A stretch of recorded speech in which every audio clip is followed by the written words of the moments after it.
Bueno, queridos alumnos, queridas alumnas, me alegra mucho volver a verles en esta clase que estamos teniendo sobre libros poéticos y o sapienciales. Damos gracias a Dios por esta oportunidad que el Señor nos concede de estar juntos y de disfrutar este tiempo de aprendizaje, un aprendizaje que a algunos de nosotros la sabiduría nos aleja de los cuyos. Algunos de nosotros.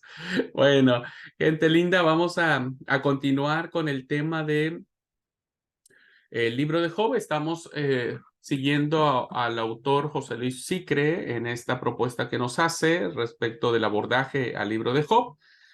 Así es que vamos a continuar donde nos quedamos ayer, en esta entrevista, diríamos, imaginaria,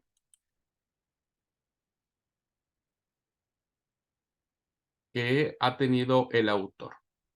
Bueno, seguimos entonces diciendo, y al final se convoca una nueva reunión. Nos quedamos acerca de la última pregunta, tenía que ver con este, lo que Job dice en las rondas, y dice al final se convoca una nueva reunión. Es lo que hace Job y sus amigos, responde el autor del libro. Es cierto que estos se repiten mucho, porque quiero reflejar la pobreza de sus planteamientos.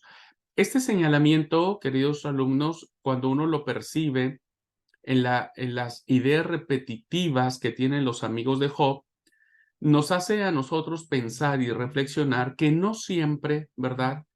Eh, una idea, dos, o pensar que tenemos muchas ideas sobre una situación, nos lleva a pensar que tenemos la verdad. Por eso el autor nos dice que cuando hablan los amigos de Job, realmente está reflejando la pobreza de sus planteamientos, porque ninguno de ellos, por más repetitivos que fueron, convencieron a Job. Pero en el caso de Job no se repite. Insiste en algunas ideas, pero siempre Job aporta algo nuevo a su discurso. ¿Qué le parece más criticable la postura de los amigos? ¿No? Siguiendo en esto, ¿por qué aparecen los amigos? Fíjense estos personajes interesantísimos. No son familiares, no es un sacerdote, no es un profeta, no es alguien ligado a las cuestiones religiosas, son amigos, amigos de la vida, amigos de barrio, diríamos, ¿no? Y entonces, en este diálogo que tienen los amigos de Job con él mismo, lo que más critica el autor es el simplismo teológico. ¿Por qué? Porque se aferran a la tradición, sin poner en tela de juicio la validez de esas verdades. No hay nada más terrible, hermanos, para una persona que aferrarse a cuestiones de tradición, ¿verdad? Y no reflexionar sobre lo que está diciendo. La intención de los amigos es buena, porque desean consolar a Job, pero cuando no lo consiguen, pretenden al menos salvar la justicia de Dios y su forma de actuar, o sea, tratan de defender a Dios, no logran convencer a Job con sus argumentos, van con Dios, tratan de defenderlo, pero sigue siendo insuficiente. Sigue preguntando, ¿no los ha tratado de manera muy simplista? Es decir, el autor, al momento de abordar los discursos de los amigos, parece ser que al tener no un bagaje teológico sustentable o robusto, parece ser que los trata de una manera simplista. La respuesta es no lo creo. Esas actitudes las pude constatar en bastantes personas y siguen dando. Ante el problema del dolor, del sufrimiento, del mal, disculpan a Dios acusando al hombre de haber pecado. Lo platicamos en la clase de ayer, ¿verdad? Dios no tiene la culpa, o sea, tiene la culpa, está sufriendo porque pecó. Esta relación tan estrecha entre sufrimiento y pecado es lo que no se acepta en el libro de Job. Vuelvo a reiterar, Job era justo, recto, temeroso de Dios, apartado del mal, etcétera. Entonces, la relación entre sufrimiento y pecado no tiene nada que ver. Uno no sufre porque es pecador o porque uno es más pecador que el otro o porque hemos hecho algo malo, ¿verdad? Que a veces esas han sido nuestras conclusiones ante algo que sufrimos. Bueno, te pasó esto porque seguramente pecaste delante de Dios. El que entrevista dice, pero Job reconoce que es pecador. Y la respuesta es sin duda. Me alegro que pueda resaltarse esta condición de Job. Algunos dicen que Job se considera totalmente inocente, pero no es así. O sea, Job no apela a su capacidad de perfección o de que está todo bien. En diversos momentos reconoce sus fallos y reconoce sus pecados, pero niega que exista proporción entre esos pecados y lo terrible del sufrimiento, que esto es básicamente, queridos alumnos, lo que muchos de nosotros hacemos al momento de sufrir una calamidad. Decimos, sí, pero yo no pequé tanto como para estar sufriendo tanto, ¿verdad? Por otra parte, la relación entre pecado y castigo, un principio básico de la teología tradicional, está en contra de la experiencia. Y Job lo afirma claramente en el capítulo 21, cuando habla de la prosperidad de los malvados. Cuando uno lee el capítulo 21 del libro de Job, vemos cómo él dice acerca de los impíos, ¿verdad? ¿Por qué viven los impíos? Dice Job. ¿Por qué viven los impíos y se envejecen y aún crecen en riquezas? Su descendencia se robustece a su vista y sus renuevos están delante de sus ojos. Sus casas están a salvo de temor, ni viene azote de Dios sobre ellos. Pero a mí sí, ¿no? El azote de Dios vino con nosotros. Esta relación que a veces hacemos entre pecado y castigo no siempre está de acuerdo con esta literatura sapiencial, porque el que es impío, el que ha pecado delante de Dios, pues no sufre, tiene todo lo contrario, tiene sus hijos, llega viejo, tiene riquezas, está bien de salud, un montón de cosas, ¿verdad? Sigue diciendo, no ve nada positivo en la teología tradicional de los amigos, o sea, no hay algo que podamos sacar de bueno en esta situación que los amigos quieren defender de Dios. Y bueno, haciendo alusión a esta genialidad de lo que podría contestar el autor, si me fuerza, podría estar de acuerdo con ideas aisladas, pero rechazo su actitud global. Es superficial, ingenua. No consiguen defender a Dios y terminan irritando aún más al que sufre, ¿no? No siempre logramos consolar a las personas diciendo, y bueno, resignate, voluntad de Dios, Dios sabe lo que hace, no llores porque si lloras es falta de fe, vos no crees en Dios. Y entonces a veces ese tipo de respuestas, como lo dieron los amigos de Job, pues terminan enojando a las personas diciendo, no me hables de que Dios es bueno, ¿verdad? Yo lo he vivido en muchas ocasiones, lo he visto cuando las personas se sienten de esa manera. De hecho, sigue diciendo en la entrevista, Job solo critica a Dios cuando los amigos intentan consolarlo con sus planteamientos, ¿verdad? La manera en que Job se vuelve contra Dios es en el momento en que los amigos pretenden justificar a Dios. Y la respuesta es sí, ¿verdad? Sí, consiguen lo que el Satán pretende desde el comienzo. Y esta es otra triste ironía. Recuerden que el libro habla de la ironía de la vida, ¿verdad? Los defensores de Dios se convierten en instrumento de Satán. Bueno, ¿qué dijo el Satán? Bueno, Job te ama, te bendice, te adora, es bueno por todo lo bueno que vos le das. Sácale eso, castigalo, y entonces vas a ver cómo él te maldice. Y eso es lo que hace, ¿no? Esta lógica es la que tienen los amigos al tratar de defender a Dios y usan los mismos argumentos que Satán, ¿verdad? Las mentiras hieren más que cualquier tipo de sufrimiento. Este detalle me parece muy, muy interesante. Las mentiras hieren más que cualquier tipo de sufrimiento. Este, y eso es lo que a veces tendríamos que evitar, ¿verdad? Y la teología de los amigos está plagada de mentiras y de injusticias.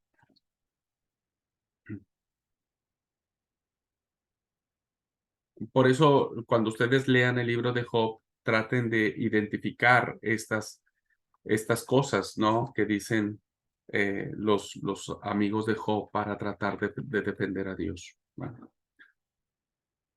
Sigue preguntando, ¿cree que en la teología actual se le puede hacer el mismo reproche?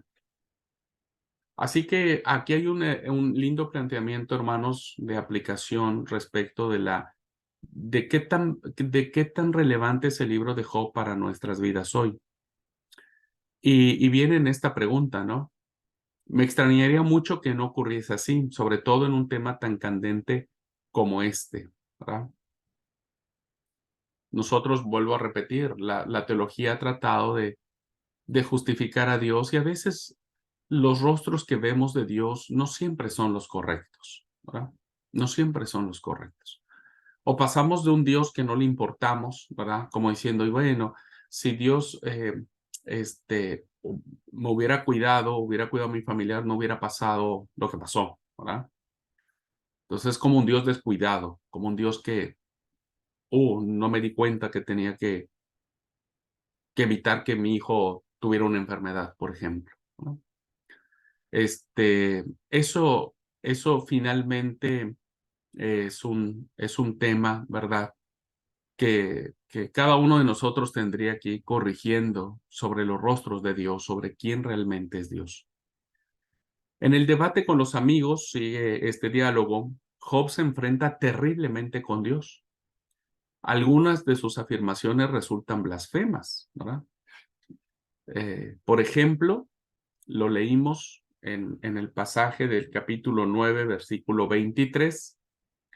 Dice este pasaje, cuando dice que si una catástrofe siembra muerte repentina, Dios se burla de la desgracia de los inocentes. Capítulo 9, versículo 23. Las catástrofes, por lo regular, siempre provocan solidaridad. Cuando hay un temblor, un huracán, y no importa si son países comunistas o son socialistas o capitalistas, siempre las desgracias provocan sentimientos de solidaridad entre las naciones. En opinión de Job, o por lo que él está sintiendo, el único que se excluye o se autoexcluye de esta solidaridad es Dios, ¿no? O sea, cuando hay una calamidad, en vez de que Él venga a ayudarnos, termina burlándose o termina riéndose de cada uno de nosotros.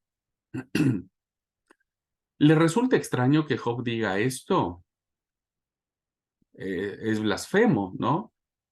Llega o raya casi a la blasfemia. Nadie en su sano juicio podría pensar eso de Dios. Pero lo dije bien, nadie en su sano juicio. Pero acuérdense que Job está sumergido en una crisis terrible que creo que nadie ha vivido, ¿no? Pero lo piensan muchas personas, ¿verdad? Aunque no se atreven a decirlo ni mucho menos a escribirlo. Aquí radica un aspecto esencial de la cuestión. El problema del mal nos da miedo. A todos nos da miedo. Si vos te pones a pensar lo que podría suceder mañana con vos, con tu esposo, tu esposa, tus hijos, tu familia, tu trabajo, un montón de cosas, el problema del mal nos da miedo, ¿no? Si a veces uno ve en las noticias, tal persona fue violada, otra fue asaltada, otra fue asesinada, entra a una casa a robar y uno dice, Dios mío, ¿y si eso me pasara a mí, ¿verdad? Si eso me sucediera a mí, no estamos exentos de que eso suceda. Por eso los seres humanos tratamos de esquivar esos sentimientos, ¿verdad? Y tratamos de no pensar en eso. Pocas veces nosotros en la mesa, hablando con nuestra familia, hablamos de la muerte, por ejemplo, ¿verdad? Cuando alguien se eche, cuando yo me muera, No, no, vos no hables de eso, ¿no? Eso está como prohibido. Pero uno dice, pero para, voy a morir algún día, ¿no? Pero uno dice, no, no, no digas eso. Sí, yo sé que vas a morir, pero no, no digas eso, no, no lo menciones, ¿no?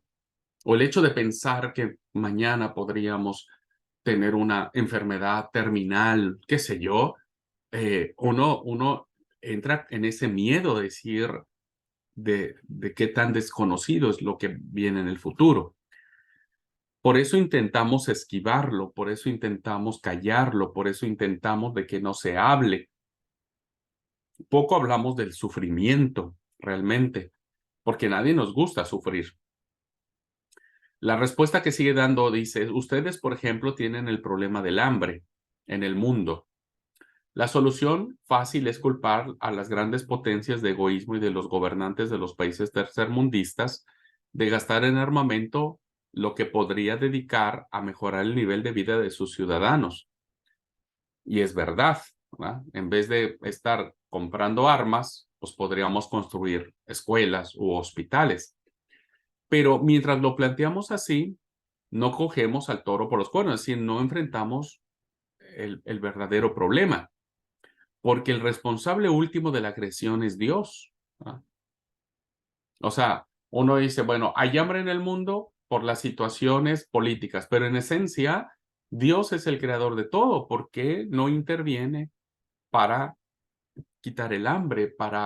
Uno ve escenas desgarradoras de gente que está muriendo de hambre, que están sufriendo opresión, que están siendo asesinados, que están siendo mujeres en el mundo, una mujer está siendo violada en esto. Vamos para 20 minutos, 25 minutos de clase y en el mundo han sido violadas 25 mujeres o asesinadas, ¿no?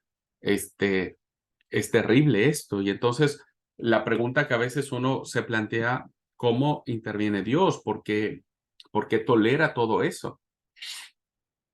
Y ese es el gran problema, ¿verdad?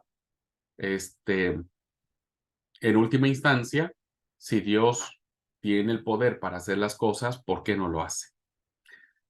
Pero Job dice más cosas, ¿verdad? En este texto que estamos hablando afirma que Dios se burla de la desgracia del inocente. Y hay una pregunta puede sonar retórica, pero realmente es muy inquisitiva esta pregunta. ¿Usted nunca ha tenido esta impresión? Fíjense que esto, hermanos, para un cristiano legalista, ¿verdad? Para un cristiano que se forma en tradiciones religiosas, esto sería inconcebible, ¿verdad? Inconcebible. Porque el Dios que conoce es un Dios perfecto, porque la ley es perfecta, entonces conoce a un Dios que es perfecto. Y por lo tanto, esto sonaría, si nosotros predicáramos sobre esto y tuviésemos como auditorio a personas profundamente legalistas o religiosas, pues nos sacarían a pedradas. Pero la verdad, queridos alumnos, es que si Job lo dijo, ¿verdad? Si Job lo dijo, entonces es el reflejo de lo que muchas personas en situaciones parecidas pueden hacerlo, ¿verdad? A veces pensamos que, no sé si Dios se burla de nuestras desgracias, pero tal vez en esa acusación de los que hemos tenido que enfrentar muchas crisis y muchas tormentas de vida difíciles unas que otras, a veces a muchos se nos enseñó a no cuestionar a Dios, ¿verdad? Que eso es lo que dijimos en la clase de ayer. Se nos enseñó a no cuestionar a Dios, a no, a no preguntarle nada. Fuimos enseñados a guardar silencio y porque si vos le cuestionas a Dios es como pecado, ¿verdad? Es como que Dios te va a castigar por querer pedirle una explicación a un Dios que es soberano y que puede hacer lo que se le antoja. Sin embargo, en la experiencia de esta literatura sapiencial, ¿verdad? No está circunscrito un pensamiento de decir, no cuestionemos a Dios, no nos enojemos, podemos cuestionar a Dios, podemos enojarnos con Él, podemos reclamarle, ¿verdad? Reclamarle.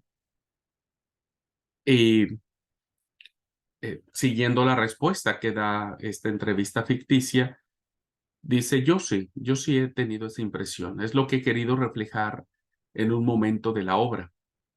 Por otra parte, usted se está centrando en una sola frase sin tener en cuenta la diversidad de estados de ánimos por lo que atraviesa Job. Y es cierto, hermano, no significa que todos los días nosotros estamos rayando en esta blasfemia. O sea, depende del dolor tan profundo que sea la crisis que vivamos, ¿verdad?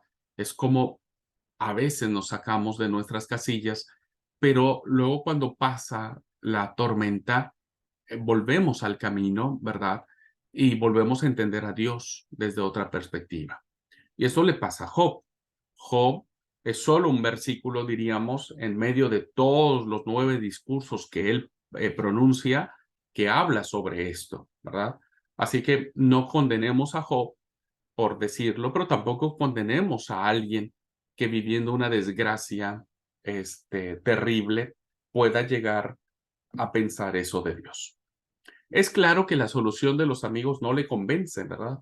Los amigos, en primer lugar, tratan de decir, Job, bueno, es que te está pasando esto porque algo está mal en tu vida, chamigo, algo no estás haciendo bien, estás pecando, etcétera, etcétera. Y Job dijo, no, me resisto a creer que yo tenga que pasar todo esto que he pasado, ¿verdad?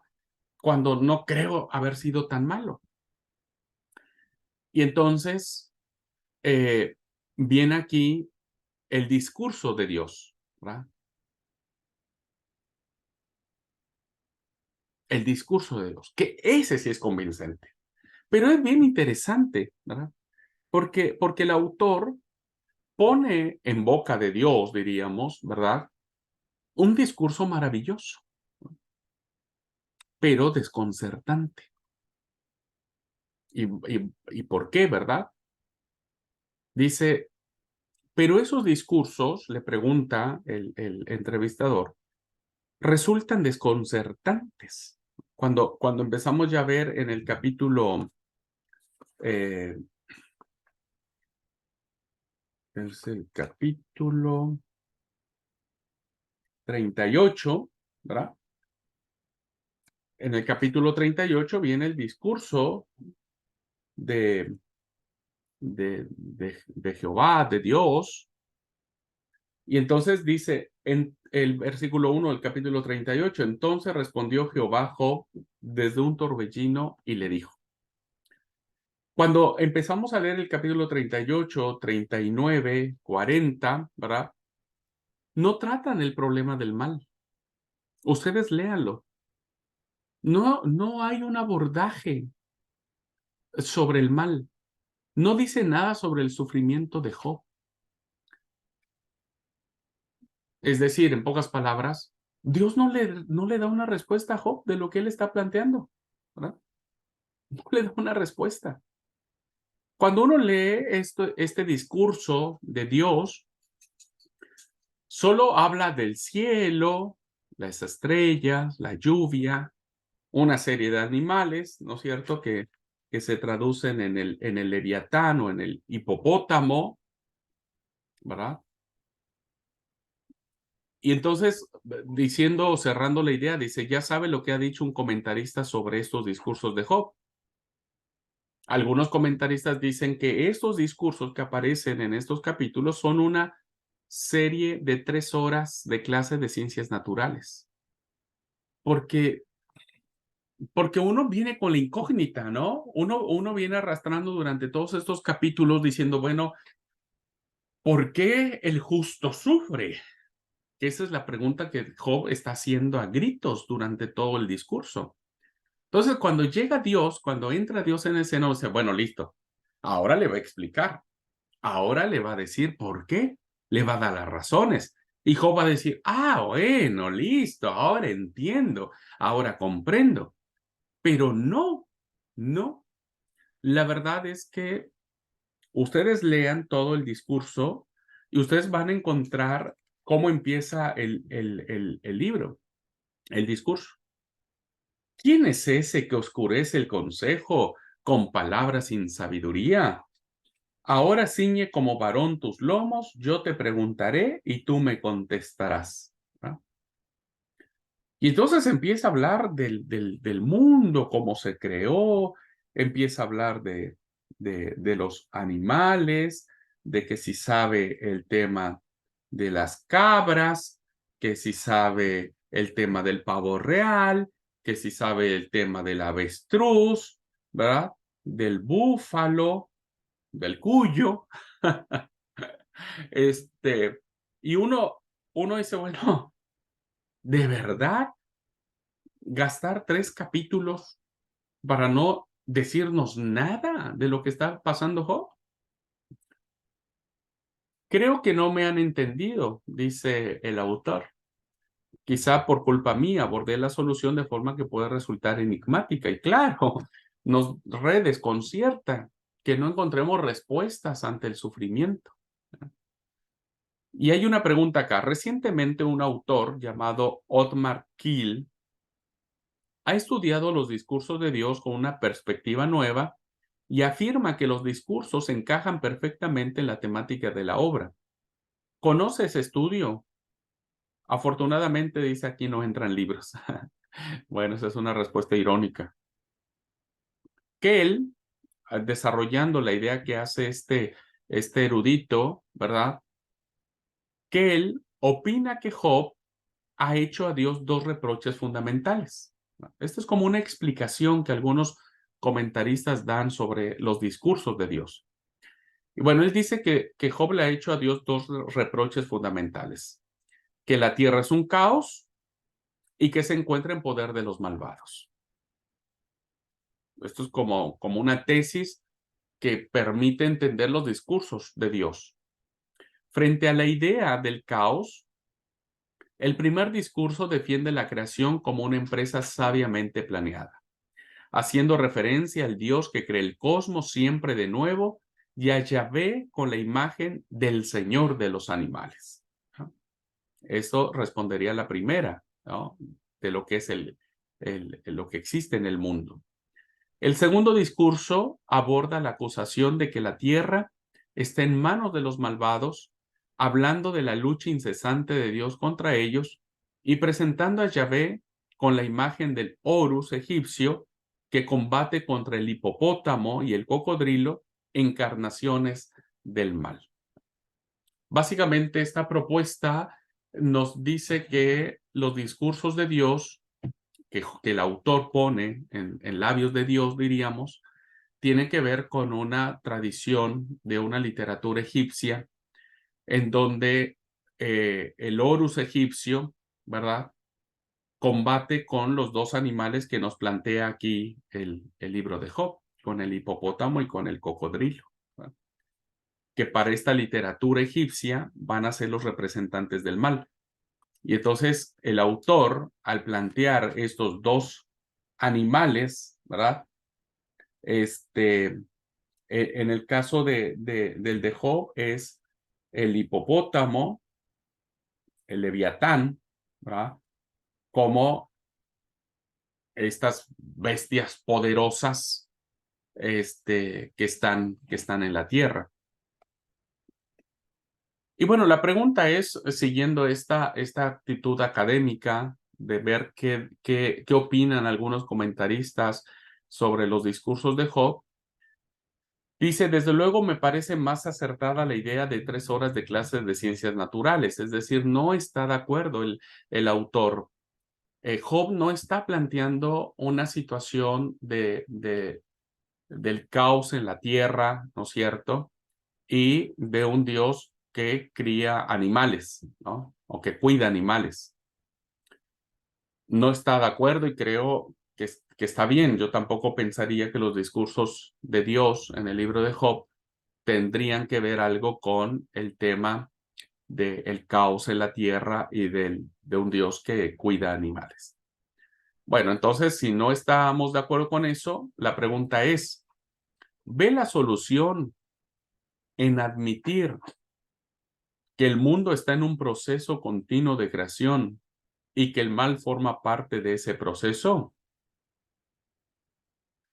Y la respuesta es algo así.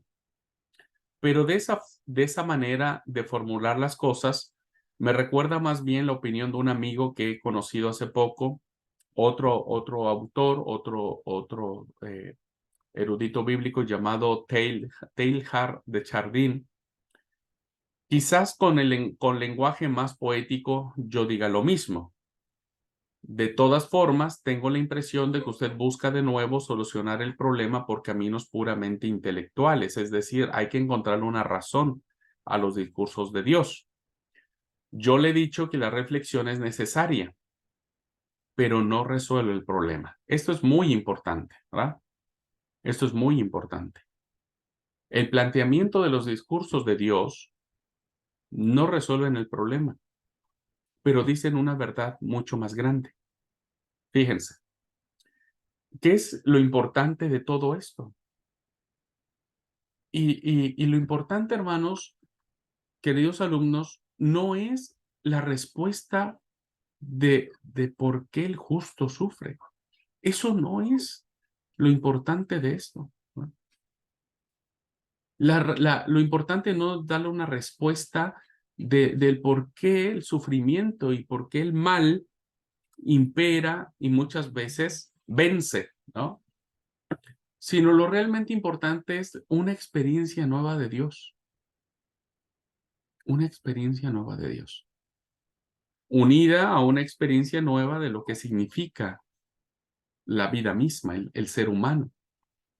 Empezando por esto último, ¿verdad? Hablando del hombre, habrá notado la importancia que le concedo a la naturaleza en los discursos de Dios, porque pues, habla del cielo, el firmamento, la tierra, los animales, y lo hace en forma de pregunta, ¿verdad? Los discursos de Dios están hechos en forma de pregunta. Esto es muy interesante. No son afirmaciones, son preguntas. En esta serie de preguntas interminables y descripciones, lo que pretendo es que el hombre salga de sí mismo. Ante el problema del mal, corre el peligro de encerrarse en unos límites muy reducidos. Y es así, hermanos. Miren, cuando nosotros enfrentamos alguna situación difícil, tendemos a encerrarnos en nosotros mismos, encerrarnos en nuestro dolor, en nuestras preguntas, en nuestra forma de querer entender la vida y Dios, y nos ensimismamos. Cuando uno ve todas las preguntas que en los discursos de Dios están, nos hace ir más allá, nos hace salir de nosotros mismos, ¿verdad? Y contemplar algo mucho más grande que nuestro sufrimiento.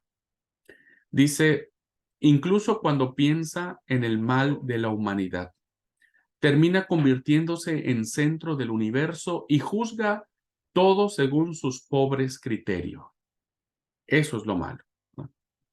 Nada más existe más que mi dolor, nada más importa más que mi tragedia. Y cuando uno se enfrenta al sufrimiento, uno termina, ¿verdad?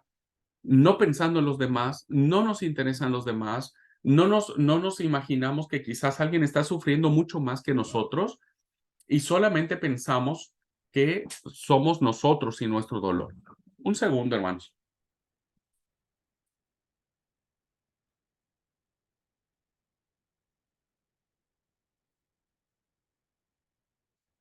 Y entonces, este es un planteamiento, un problema que nos hace pensar a nosotros, ¿no?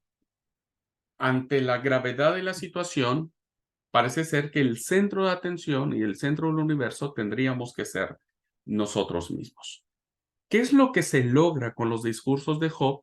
Forzar a Job para que abra los ojos y mire el mundo que lo rodea, ¿verdad? Este es un ejercicio maravilloso que hace esta literatura sapiencial. Nos saca, ¿verdad? De nuestra ah, ensimismamiento. Y recuerdo mucho que cuando murió mi papá, ¿verdad? Que fue algo que nos dolió tanto a mi mamá, a mi hermana, que vivíamos en la casa con él. Cuando él muere, este, pues estábamos como que encerrados en nuestro quebranto, en nuestro sufrimiento, ¿verdad? Y entonces alguien nos dijo, vayan de viaje, salgan, ¿no? Y uno dice, no, pero ¿cómo me voy a ir de viaje? ¿Cómo? Ni voy a disfrutar ni nada. Y nos insistieron tanto que dijeron, no, salgan, váyanse de viaje, vean otros lugares, respiren otro aire. Y aunque fue difícil, ¿no es cierto? Aunque fue difícil salir de esto, de lo que estábamos sintiendo, fue muy sanador, ¿ya? Fue muy sanador ir a otros lugares, ver la naturaleza, platicar con otras personas, ¿verdad? Entonces, lo que nosotros vemos en los discursos de Job es que Dios quiere sacar de su ensimismamiento, hoy no sé si lo llamaríamos depresión, ¿verdad? No sé si llegaríamos a tal grado, pero es sacarlo de allí y decirle a Job, ¿dónde estabas tú cuando yo fundaba la tierra? Eso es una pregunta que pega al corazón, ¿verdad? ¿Dónde estabas tú cuando yo fundaba la tierra? Házmelo saber si tenés inteligencia. Y lo empieza a sacar para que los ojos de Job empiecen a dejar de ver en el suelo y empiecen a ver en el cielo. Para que se olvide un poco de sí y reconozca su pequeñez ante algo que lo supera por completo. Cuando uno mira la grandeza de lo que nos rodea, hermanos, entonces nos damos cuenta que nuestro sufrimiento, si bien es cierto, es muy fuerte, pero hay algo más poderoso, hay algo mucho más grande que eso, ¿verdad? Y es lo que Dios nos ha dado. Sigue preguntando, ¿se considera en este sentido un precursor de la revolución copernicana en la que el hombre deja de ser el centro del universo? No, no se trata de eso, pero sí. Lo que hacen los discursos de Job, queridos alumnos, es decir, no es que el hombre no sea importante para Dios, pero el único que está en el centro del universo es Él, ¿verdad? El centro del universo no es el hombre, es el universo mismo como obra total de un Dios creador. Y esto empalma con el segundo camino de solución que antes indicaba, una experiencia nueva de Dios, ¿verdad? Que esto es lo maravilloso. Me encanta esta explicación que nos da José Luis Sicre de los discursos de Dios. ¿Por qué? Porque el error más grande del hombre religioso consiste en creer que conoce a Dios porque ha oído hablar mucho de él o le consagra su vida. Usted, que conoce la Biblia, recordará lo que se dice de Samuel cuando era niño. Desde pequeño vive en el templo más importante de su época, en el de Silo. Se educa con el sumo sacerdote Elí. Cualquiera podría pensar que Samuel conoce muy bien a Dios, sin embargo, no es así. Recuerde lo que se dice cuando el Señor le habla por primera vez y él lo confunde con Elí. Samuel no conocía todavía al Señor porque no se lo había revelado la palabra del Señor. Habrá advertido la semejanza con lo que ocurre a Job. Sus últimas palabras al Señor son, te conocía solo de oídas, pero ahora te han visto mis ojos. Cuando se produce esta experiencia íntima, personal, es cuando se supera el problema. Y queridos alumnos, es, en términos de literatura sapiencial, capitalizar, ¿verdad? Lo que estamos viviendo. Y capitalizar lo que estamos viviendo es tener una nueva experiencia de Dios, tener una nueva experiencia de Dios. ¿Cómo podemos mirar a Dios a través del dolor y del sufrimiento, de las consecuencias que el mal produce, no solo en nuestra vida, sino en el mundo? Y esto pasa cuando nosotros, en el problema de Job, ¿verdad? Tal vez tendría él que haber pasado por esta situación para darse cuenta de la importancia que él tenía de tener una experiencia nueva de Dios, una relación nueva con Dios, ¿no? El ejemplo que nos da de Samuel, pues Samuel estaba en las cosas de Dios, ministraba en el templo de Dios, estaba cerca del sumo sacerdote, conocía los rituales, veía los sacrificios, estaba todo, estaba muy cerca de las cosas de Dios, pero no conocía a Dios, ¿verdad? No conocía a Dios. Y, y parece ser que Job es lo mismo. Estaba en las cosas de Dios porque era un hombre justo, recto, eh, este, apartado del mal, etcétera. Pero eso no lo hacía conocer a Dios. ¿Cómo logra conocer a Dios? A través de esta experiencia. Así que cuando uno logra capitalizar las experiencias negativas que uno tiene en la vida, queridos alumnos, entonces es ahí donde uno aprende a entender quién es Dios y a verlo más de cerca y amarlo, ¿verdad? Entonces, cuando uno aprende a amar a Dios, es más fácil ir superando nuestras desgracias, nuestras ausencias, nuestras pérdidas, ¿verdad? Sigue diciendo, entonces, más que solucionar el problema del mal, lo que pretende es indicar un camino para que cada cual lo resuelva personalmente. Y sí, exactamente es eso. El problema del mal depende mucho, ¿verdad? Tiene mucha cara porque cada uno lo percibe de manera diferente y lo vive de manera diferente. Entonces Dios no le iba a dar una respuesta generalizada a Job sobre el problema del mal y del sufrimiento. Lo que Dios le está indicando a Job es que él tiene que ir buscando por sí mismo su propio camino que lo lleve a salir adelante en la confianza de que Dios está allí con él, ¿verdad? De que el Dios que creó los cielos y la tierra está con él. Y en ese camino que lleva a la superación, le doy mucha importancia a la trayectoria que sigue Job a lo largo del libro. Es decir, a través de la rebeldía, el rechazo de soluciones prefabricadas, el ansia de discutir y luchar con Dios, es como llega esta experiencia nueva de la que hablaba, ¿verdad? Son procesos que uno va siguiendo y cada uno tiene sus propios procesos, ¿verdad? De crecimiento para llegar a conocer a Dios de una manera total y diferente.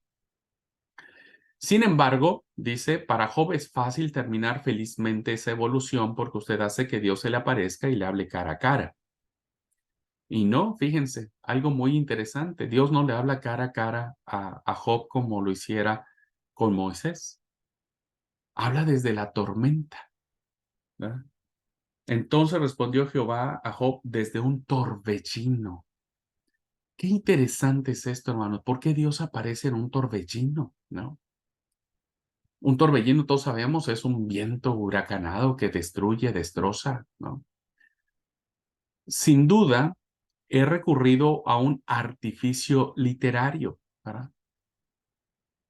¿Por qué? Pero no es el típico Deus ex machina, es decir, Dios es una máquina que resuelve las cosas de manera mágica, en un parpadear, en un chasquido de dedos. Dios habla a todo el que desea escucharle. Fíjense, esto hay que subrayarlo, por favor. Ustedes van a tener este material en la plataforma, subrayenlo. Dios habla a todo el que desea escucharle, especialmente al que lucha con él y lo acusa de ser responsable de tanto sufrimiento. Dios habla a todo el que desea escucharle. Job quería escuchar a Dios y Dios habló con él. Y no, ustedes ven los discursos de Job, de Dios, y no hay un reproche para Job. No le dijo, mira, te voy a castigar porque dudaste de mí, porque casi fuiste blasfemo, porque me inventaste falsos, etcétera. No, no. Dios siempre comprenderá, aceptará, abrazará con ternura aquel que llora, que sufre, ¿verdad? Y aun cuando sus emociones están a mil y disparan para todos lados, siempre habrá un abrazo de Dios. Mucha gente tiene una impresión contraria, la del silencio de Dios. Bueno, algo muy interesante esto, ¿verdad? Eh, Yo he hablado muchas veces del silencio de Dios, cuando Dios guarda silencio y es terrible el silencio de Dios. Pero en este caso no, fíjense. Yo siento gran respeto por las opiniones ajenas, pero cuando oigo decir que Dios calla, pienso que se debe a que el hombre también se ha callado, ¿no? Esta es una postura que es muy debatible y que cada uno tendrá su propia opinión, ¿verdad? Pero en opinión del autor, cuando Dios se calla es porque el hombre también se calla. Comienza rezando u orando, suplicando, preguntando, acusando. Luego se calla quizás por cansancio, como si Job, después del diálogo con los amigos, se sumiese en el silencio. Comprendo esta postura, pero no la comparto. ¿Por qué? Porque hay que luchar hasta el último momento. Este planteamiento no nos ha sido muy impactante para mí porque, al menos en mi experiencia, ha habido cosas donde yo le digo a Dios, bueno, listo, ya te pedí, vos no me diste, pues ya está, ¿verdad? Lo acepto. Pero en este caso, no, hay como una lucha. Es decir, hay que orar sin desfallecer. Sí, hay que orar, hay que pensar. Y no sé si a muchos de nosotros nos causa problema el maldecir, ¿verdad? Pero maldecir no viene en sentido peyorativo, hermanos, no es una maldición, no sé, a veces tenemos una connotación negativa de la maldición. Maldecir es decir algo malo, ¿verdad? Algo que no está bien, algo que es incorrecto. El hecho de decir que Dios se burla de nosotros es decir algo que no está bien dicho, ¿no? Eso significa maldición. Y entonces el autor dice, sí, hay que hacer todo, orar, pensar, renegar, enojarse, gritar, maldecir el día del nacimiento, etcétera, todo, hasta que Dios se harte y termine hablando.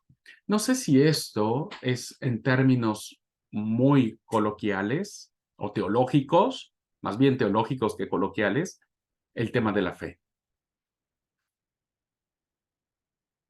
La fe debe persistir, ¿verdad? Hasta que Dios diga, ok, listo, ya está. ¿Qué querés? ¿Mm? No sé, es un tema muy contradictorio. Insisto, muchos de nosotros, mea culpa, hemos aprendido que, bueno, si Dios te dice que no, pues ya está, no le insistas más, ¿no? Pero cuando uno mira la literatura de Job, me parece que hay que insistir hasta que Dios realmente conteste. No lo que nosotros queremos, pero que conteste, ¿verdad? Que conteste.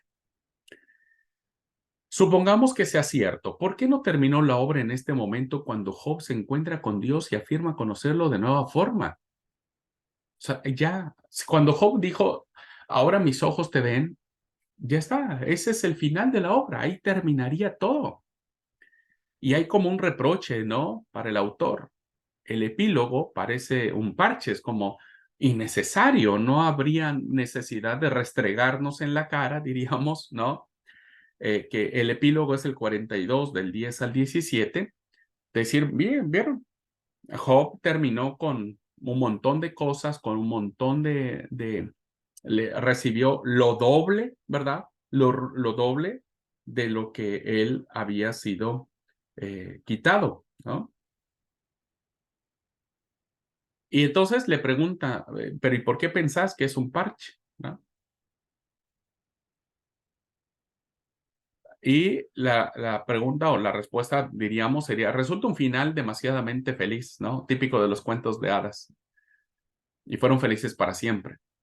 Dios da la razón a Job frente a sus amigos, le devuelve las antiguas posesiones por duplicado, etcétera. Y acá le interrumpe y dice, bueno, el tema de los amigos me parecía importante. Me parecía importante. Primero porque, aunque en este debate no se llegase a una solución, debía quedar claro cuál de las dos partes tenía más razón. Es decir, la postura de los amigos de Job o Job. Y al final, Dios se pone del lado de Job. Fíjense, los amigos querían justificar a Dios muy legalistas, muy religiosos, pero Dios no se pone del lado de ellos, no les concede la razón a ellos. Se pone del lado del rebelde, ¿no? Del que maldice, del que grita. Y termina diciendo, este, ustedes no actuaron correctamente, ¿verdad? Y sí lo hizo mi siervo Job. Así termina. Entonces Dios le da la razón a Job. Fíjense qué interesante, ¿no? Dios no se pone con el formalista, con el que trata de saber qué razón del sufrimiento ni quién está defendiendo a Dios, sino se pone del lado de aquel que siente, que llora, que sufre, que está desesperado, ¿verdad? De ese lado se pone Dios. Sigue diciendo, pero es muy duro con los amigos. Los acusa de haber hablado mal de Dios y lo han hecho, ¿verdad? No siempre, hermanos, nuestras actitudes religiosas a Dios le agradan, ¿verdad?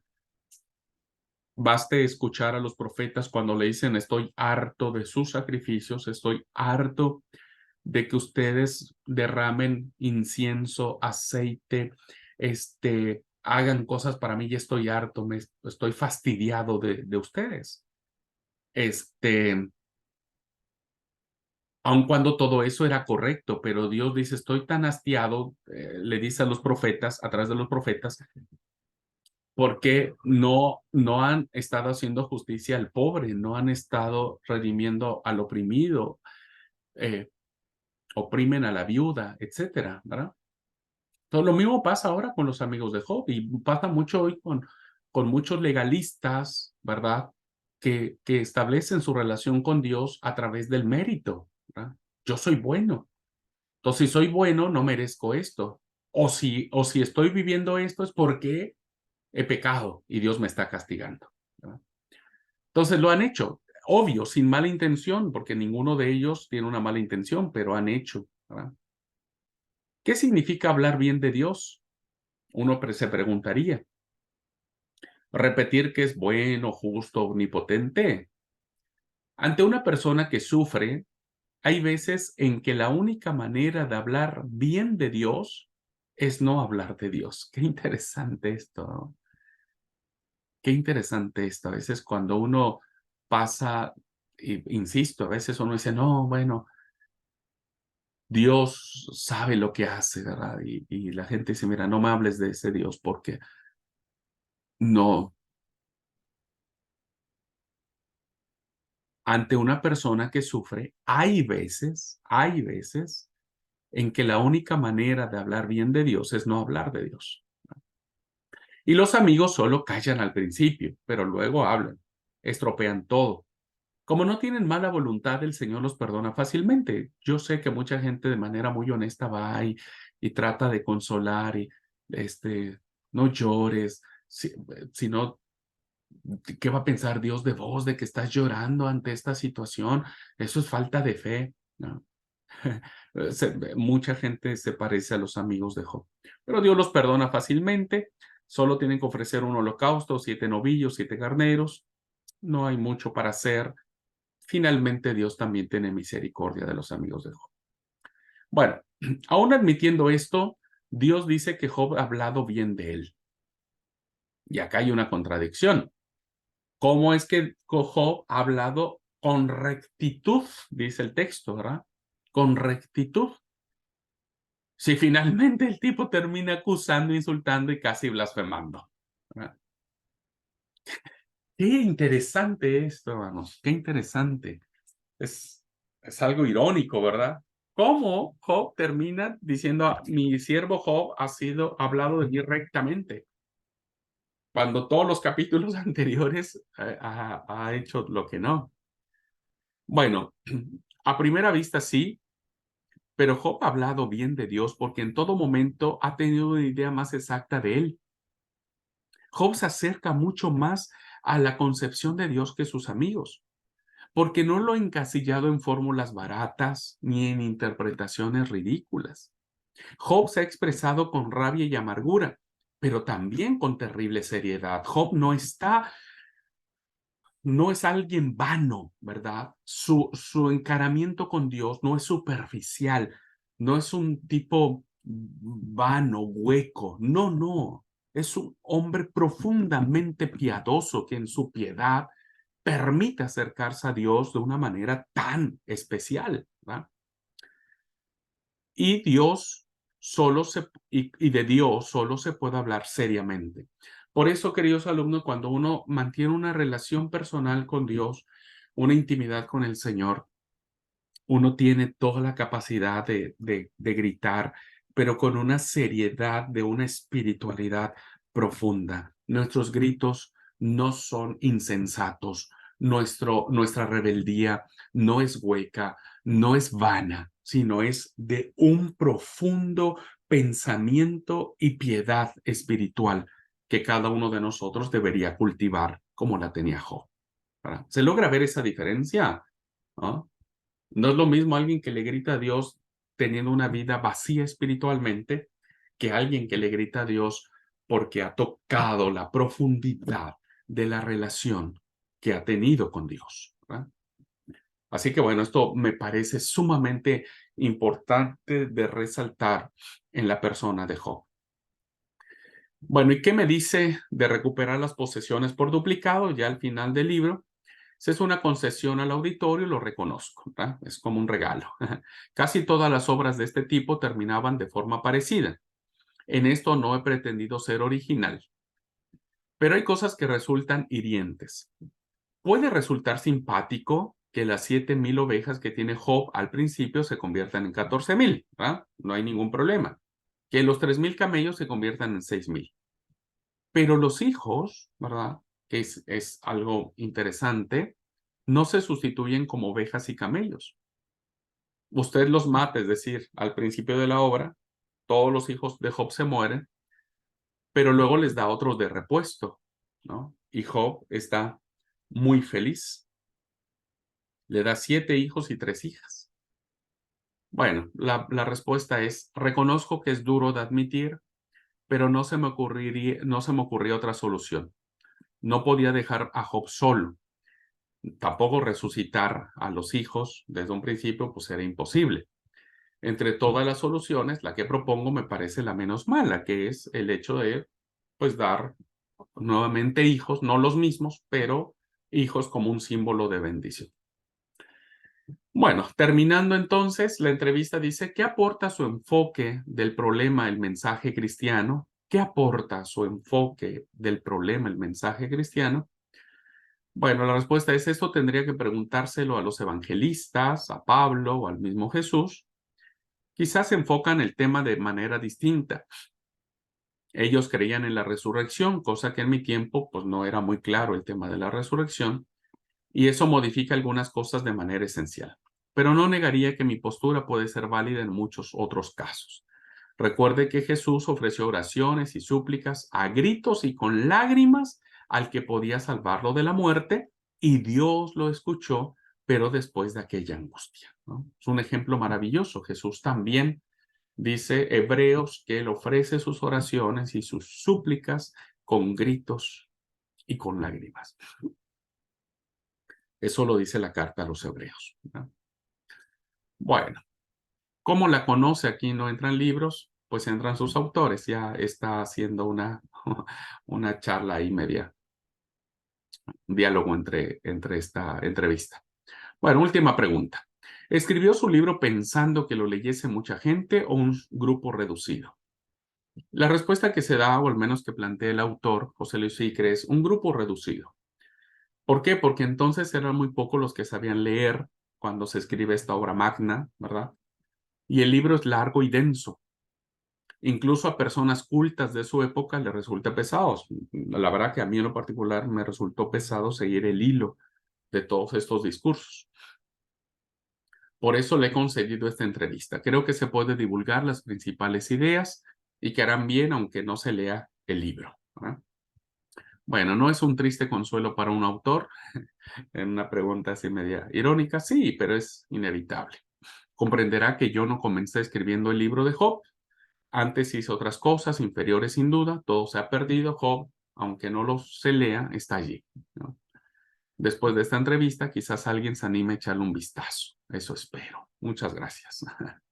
Bueno, espero también, queridos hermanos, que después de este recorrido por las ideas más importantes o principales que tiene el libro, pues nos despierte el interés para conocer más de él, ¿verdad?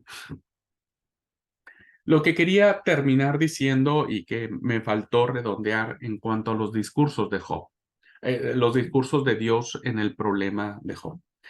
En los discursos que Dios da, no hay una respuesta al sufrimiento. Dios no responde a la gran incógnita.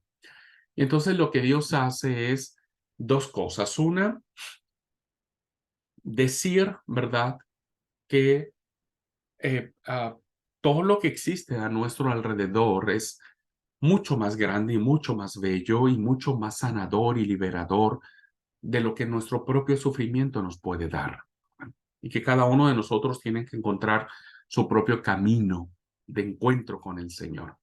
Pero también cuando uno lee estos discursos, uno llega a la conclusión, como existen en mucha literatura de la Biblia, ¿verdad? Dios es Señor. Dios es el Señor de todo, ¿verdad? Y uno tiene que aprender a confiar en el señorío y en la soberanía de Dios, en la soberanía de Dios. Y esta soberanía de Dios es que al final el Señor tiene el control de todas las cosas. Y que al final, o en esta vida, o en la otra, siempre habrá tal vez no una respuesta a lo que sufrimos, ¿verdad? Pero sí habrá un gran reconocimiento por haber creído, por estar creyendo en un Dios que es poderoso, que puede sujetar al Leviatán, que puede sujetar al hipopótamo, ¿verdad? Que incluso estos animales poderosos, ninguno de ellos es mucho más que Dios, ¿verdad? Dios sigue siendo poderoso. Bueno, eso quería acotar en todo este tema. Muy bien, hermanos, ¿alguna pregunta, algún comentario, algo que quieran hacer? Yo voy a subir esta lectura. Eh, Aquí, hermanos, después viene cómo se desarrolla el libro de Job, ¿verdad?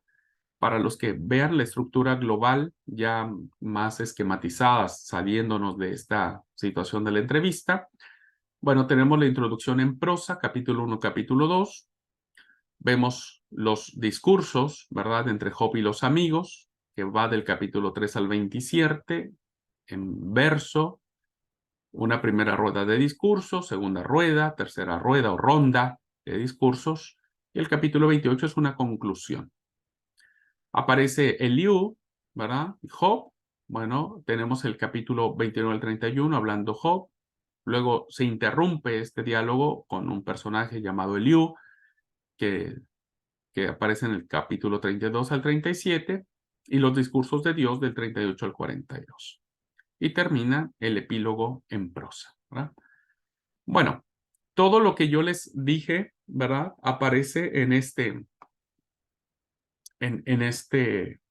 documento. Yo le pido, por favor, que lo puedan leer, ¿verdad? Lo que le hice el comentario en la clase. Muchas de las ideas aparecen aquí, más desarrolladas, evidentemente, por el autor, y qué bien nos haría a nosotros leerlo en casa, ¿verdad? Aquí están los autores, Otmar Kiel, ¿verdad? ¿Qué es lo que dice?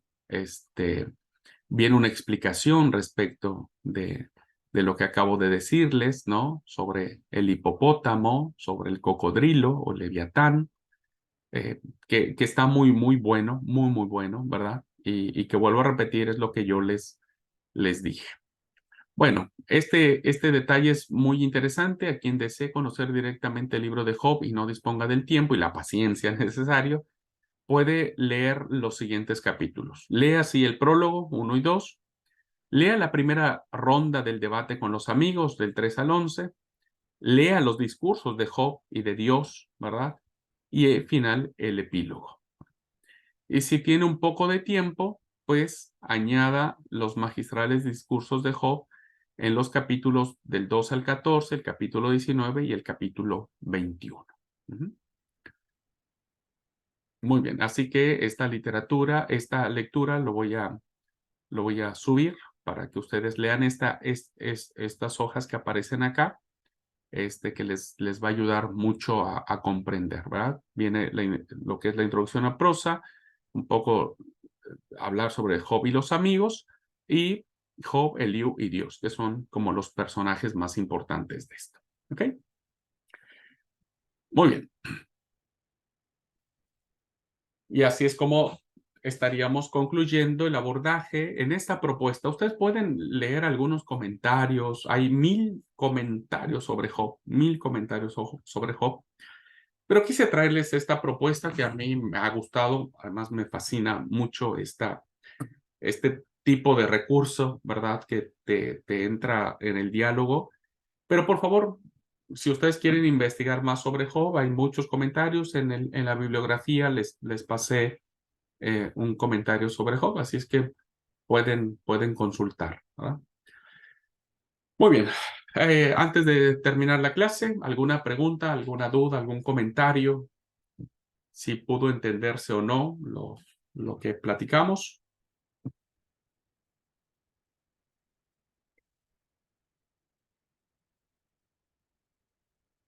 ¿Cómo han enfrentado ustedes el tema del sufrimiento? ¿Cómo han enfrentado ustedes el tema del mal, ¿no? ¿Cómo lo procesan? ¿Cómo lo entienden?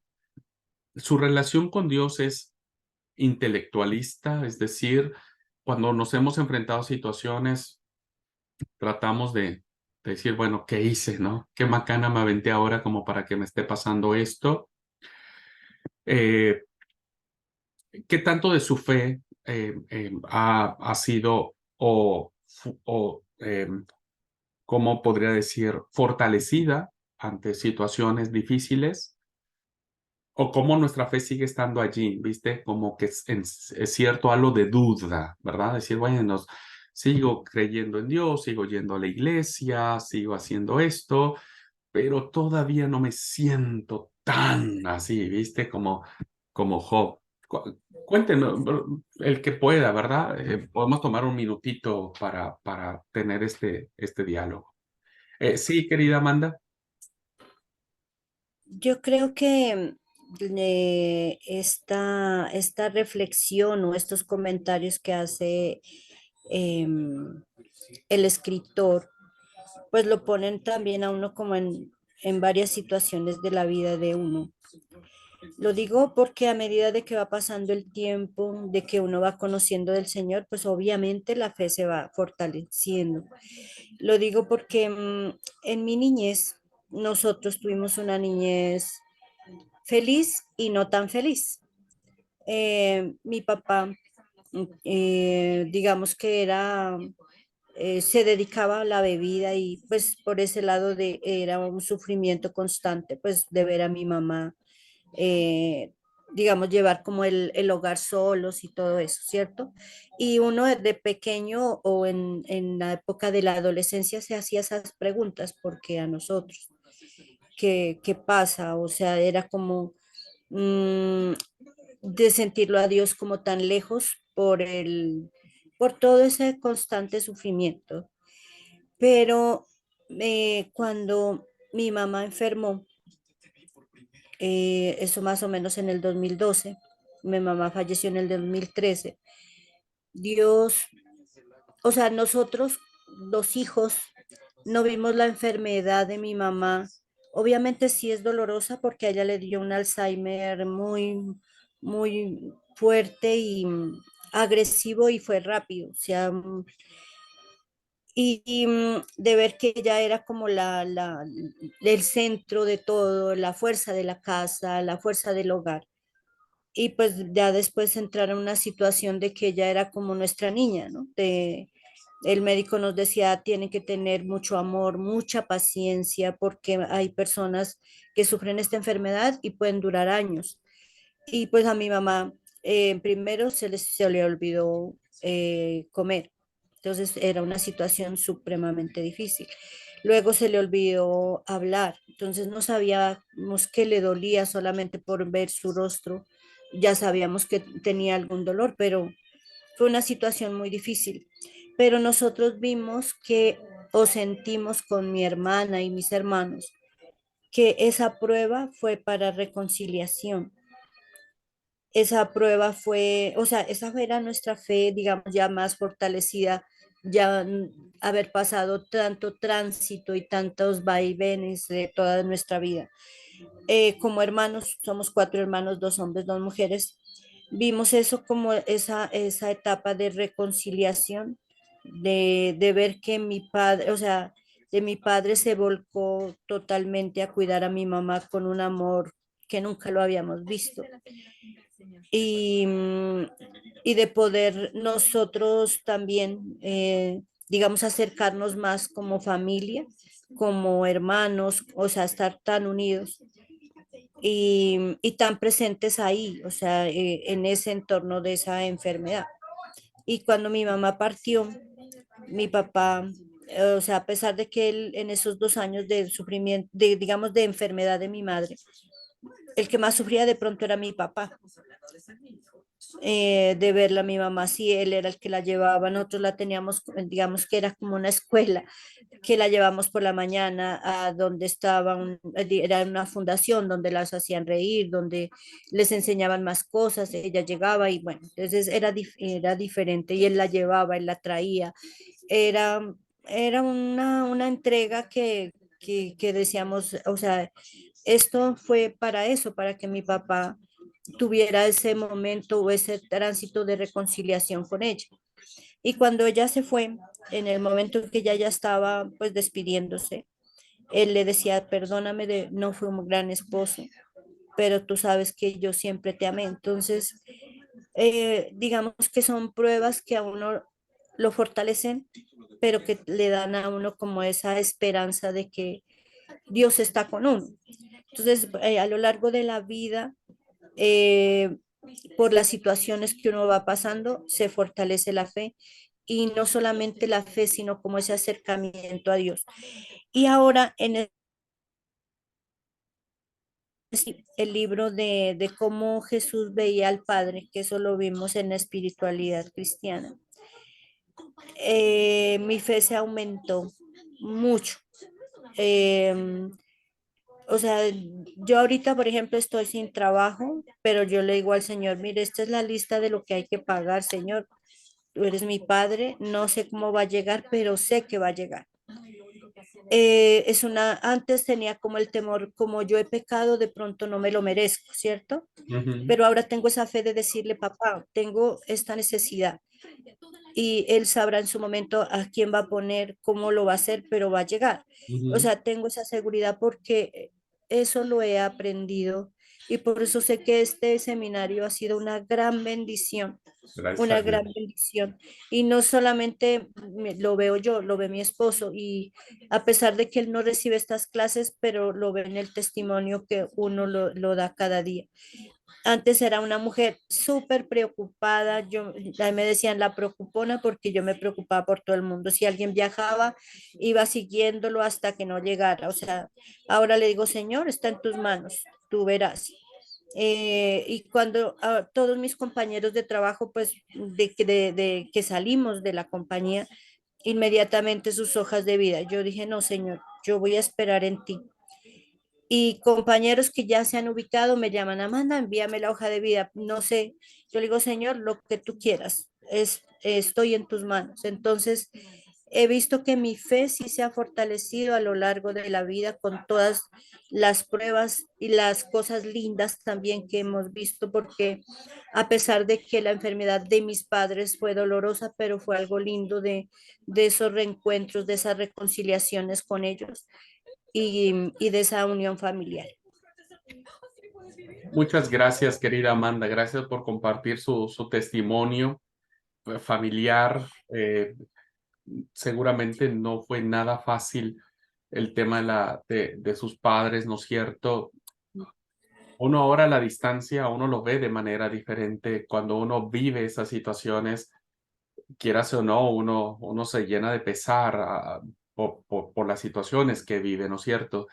Pero el hecho de pensar que esas experiencias fueron reconciliadoras, sanadoras, es lo que yo le llamo capitalizar esas experiencias, sacar lo bueno de esas experiencias para fortalecer una fe de un Dios mucho más cercano, de un Dios mucho más real, ¿no es cierto? Y yo creo que, bueno, nos estamos felices de que el seminario sea una bendición en su vida. Creo que ha sido una bendición para la vida de todos nosotros, ¿no? Para todos nosotros.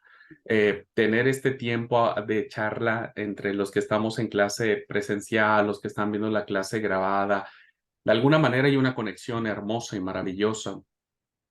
Y yo creo que esta experiencia que todos tenemos de en algún momento de la vida y ver este cambio, ¿verdad? De dejar de pensar en nosotros de manera egoísta o de salir de ese terreno de la preocupación, que a veces la preocupación nos mata más, y depositarse en las manos de Dios, eso es maravillosísimo, ¿verdad? Y me alegra mucho que Amanda esté aprendiendo a decirle a Dios, Dios, hacete cargo, yo, fíjate un poquitito cómo vas a pagar la boleta de la luz. Porque llega un momento donde uno termina diciéndole así, yo tengo esa experiencia, yo termino diciendo, Dios, mira, no sé cómo resolver esto, tengo mucho sueño, me voy a dormir, vos encárgate, ¿no? Es ir desarrollando relaciones más íntimas y más personales con Dios. Así que gracias, Amanda. Gracias por compartir y deseamos que Dios siga estando con usted en su vida, su matrimonio, con su hermosa familia. Muy bien. ¿Alguien más, hermanos? Sí. Mario, me dan un segundo. Tengo que atender algo acá que me están pidiendo. Un segundito, un segundito, un segundo.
Listo, amigo, listo. Si no se me iba mi panadero. Hablando del pan. Sí, amigo, adelante.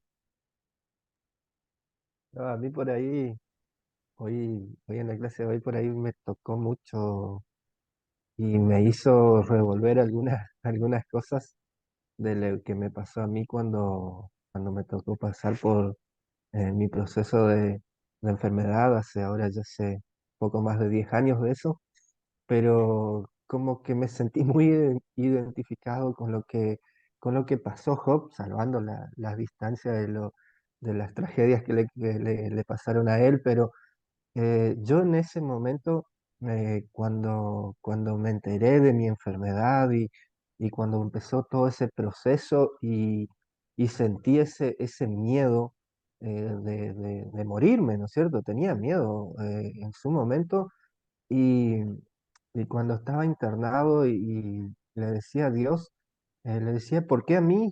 ¿Por qué yo? Hay gente, tanta gente peor que yo y ¿por qué soy yo el que tiene que estar acá? Fue el primer paso por ahí que di, ¿no? De decir, ¿por qué yo si hay gente peor que yo? Eh, y le decía eso y le preguntaba a Dios, ¿no es cierto? Y después, bueno, con el tiempo y al estar ahí acostado y pidiéndole a Dios y tratando de hablar con Él, eh, también pensé, yo dije, ay, pero yo me habré portado mal para merecer esto también, decía yo. Y, y bueno, fueron cosas que fueron pasando y fueron como etapas que fueron pasando durante todo ese tiempo que estuve ahí internado, ¿no? Y fueron más o menos 8 meses eh, entre la quimio y todo lo que fuimos pasando y los días que estábamos en los hospitales y todo con mi señora.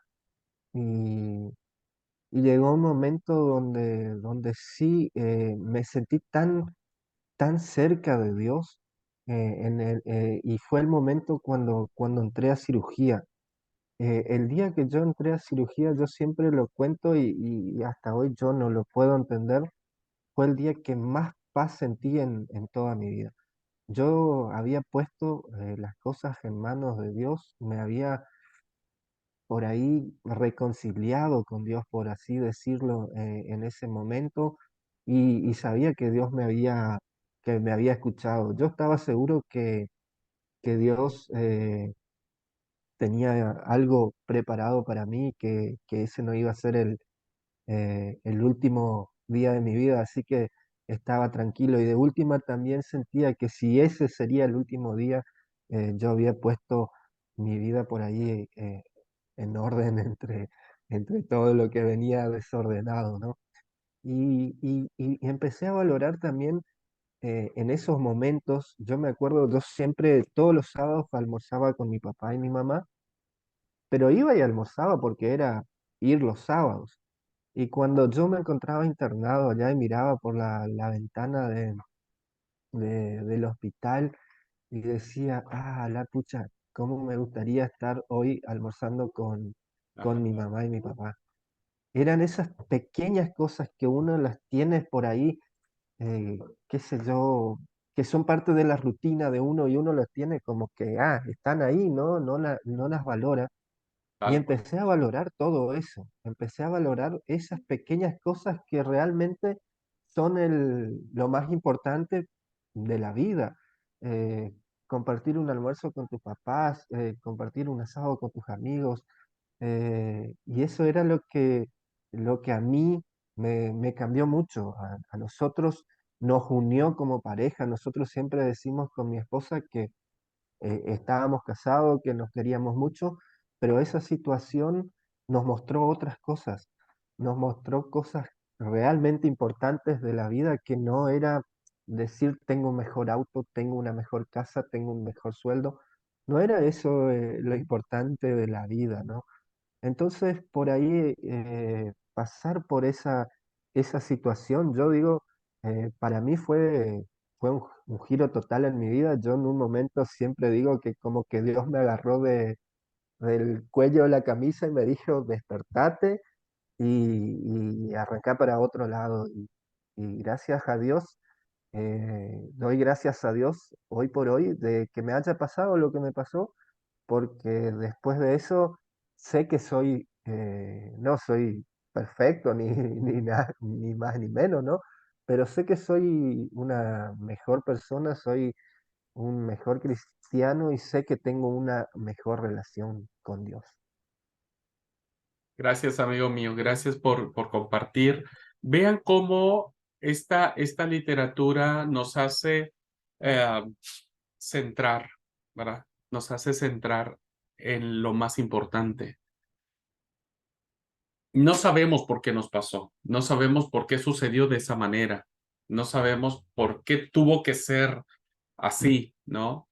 ¿Por qué tuvo que ser Alzheimer? ¿Por qué tuvo que ser una operación re complicada? ¿Por qué tuvo que ser en un accidente? Porque no sabemos realmente.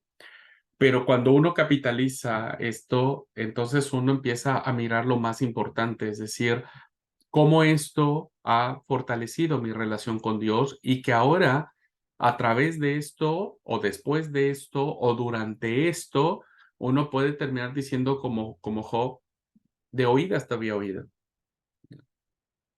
Pero todos crecimos con esto, crecimos con prejuicios, crecimos con ideas, ¿verdad?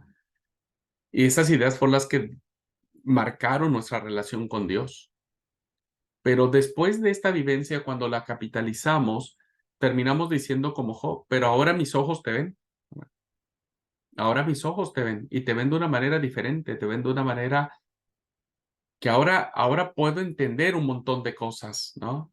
Y bendigo a Dios por tu vida, Mario, bendigo a Dios porque creo que todos estos procesos que uno pasa, ¿no? A veces uno decirlos, uno se avergonzaría de ellos, ¿no? O la gente tal vez diría, ah, pero la pucha, che, pues se supone que es el pastor, es el consagrado, es el líder, es acá. Y a alguien de esa naturaleza no debería dudar, no debería tener miedo, no debería de entrar un montón de cosas, ¿no es cierto? Pero la verdad es que forman parte de nuestra realidad y decirlas y testificarlas nos hace decir que valió la pena, ¿no? Que vale la pena esta situación. Así que bueno, gracias a Dios, amigo mío. Y bueno, tenías todavía que hacer un montón de cosas, como venir a plantar mi parral a mi casa. Así que imagínate vos, si no hubieras estado, yo no tendría un parral, che, ¿verdad? No tendría un parral. Así que bueno, me alegra. Dios te bendiga, amigo mío. Esme, sí, adelante. Yo creo que ese tipo de situaciones donde uno vive el dolor, donde uno vive situaciones sumamente complicadas, donde pues a veces a simple vista no percibimos o no entendemos por qué nos suceden, siempre traen un propósito, ¿no? Pero depende de la disposición que tiene uno de entender el mensaje de Dios. Yo recuerdo que desde mi niñez yo he sido muy enfermiza. Bueno, es más, pregúntenme, ¿de qué no me he enfermado? A mí me ha pasado de todo. Y en algún momento de mi vida yo le decía al Señor, ¿por qué otra vez estoy enferma? ¿Por qué toda la vida cuidándome del frío, cuidándome del aire, del hielo? Yo no podía tomar un refresco frío. Vine a comer una paleta cuando ya casi era yo adulta.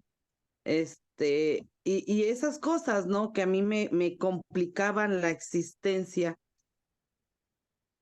En esa última, bueno, es la última vivida, ¿no? Pero creo que me faltan todavía más, donde me veo envuelta en, pues casi la muerte, 5 operaciones, re complicadas, donde yo pensé que jamás en la vida iba yo a volver a comer, porque el comer para mí era doloroso y un sufrimiento terrible.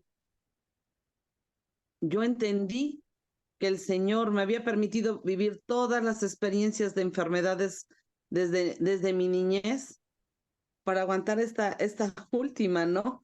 Que para mí fue algo terrible y donde la vida se me escapaba a cada instante. Y que no nada más fue esa situación del aguante físico, pero también de mis emociones, de estos sentimientos malos, sucios que yo venía guardando y los traía yo ahí como esa bolsa que sacaron de mí llena de putrefacción. Y mucha gente me dicen, es que te has quedado con un propósito, te quedaste por un propósito. Después de que salgo de mis enfermedades, he experimentado situaciones tan complicadas, cercanas y lejanas, y la gente me sigue diciendo, es que para eso te quedaste. Y a veces yo le pregunto al Señor, ¿de verdad para esto me dejaste, Señor? Este era mi propósito, o todavía me falta más, ¿no? Y, y ahora no le cuestiono al Señor, no le reclamo, pero sigo hablando con Él y le digo, ¿qué más? ¿Qué más me falta por vivir? ¿Qué más estás fortaleciendo en esta situación? Simplemente ahorita estoy pasando una situación sumamente complicada como ser humano, que jamás en la vida yo me imaginé que 27 años después iba yo a experimentar una situación así. Y le pregunto al Señor, ¿esto es para fortalecer otra área de mi vida, Señor? Por eso estoy viviendo esto nuevamente. Y, y me ha hecho sensible, algo que yo no tenía, me ha hecho paciente, que jamás en la vida yo sabía en qué tienda se vendía la paciencia. Y ha trabajado conmigo el Señor muchísimas cosas que que ahora entiendo y comprendo el por qué me dejó vivir cosas que para mí yo decía a veces ni merecerlas, ¿no? Pero ahora entiendo que el Señor tenía un propósito muy importante en mi vida y que al tener tantas experiencias, pues ahora puedo acercarme o la gente que se acerque a mí puede tener algo que yo le puedo compartir y que sé que pues es Dios el que me está diciendo qué decirle, qué apoyarle o qué hombro ponerle para que llore. Y, y entiendo que este sufrimiento que alguna vez yo pasé, esos dolores, esa desesperación, esa agonía que a veces el ser humano vive, pues tiene un propósito para ayudar a los que ahora están en sufrimiento.